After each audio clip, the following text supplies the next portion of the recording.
Sa sobrang init ba naman ngayon ng panahon? So, ayan na. Hello everyone! For today's video, ipapakita ko naman sa inyo yung package namin. 3 months lang naman namin to inantay. And guess what? Kung ano to? Pero syempre, bago ko sabihin sa inyo kung ano to, itutur ko muna kayo kung saan kami nagpunta. So, ayun. Bale, eto nga. Pumunta pa kami sa Laguna kung saan kami dinala ni Waze.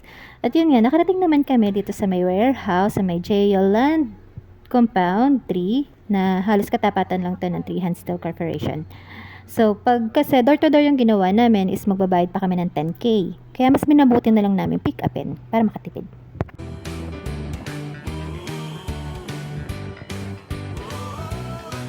So, eto nga yung package namin pero wag ka, 157 kilo lang naman ang bigat nito.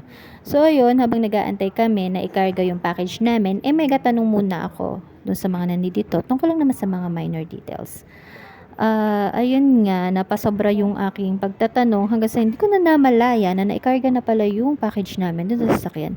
Buti naman is nagkasya. Kasi sa totoo lang, yun yung iniisip namin na siguro babaklasin na lang namin para magkasya sa sasakyan. Pero so far naman, okay. Eto, nakarating na kami sa bahay. Pero di ko na naman na videohan kung paano lang naman sila hirap na ibaba ito sa sasakyan at iakyat sa taas ng bahay namin. Shoutout nga pala sa mga nagbuhat nito ha. Maraming salamat. Ang lalakas nyo. Ayan na po. Battery siya ng solar. At yung price niya is secret muna. Bale, ito po ay assemble type na, kompleto na rin sa mga cable at may gulong na rin pong kasama.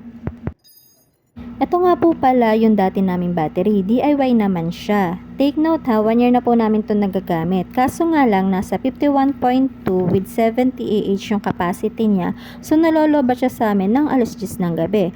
Tapos, pag nalobat na po siya, is hindi na po free yung aming kuryente kasi nga kukuha na siya sa Meralco hanggang umaga.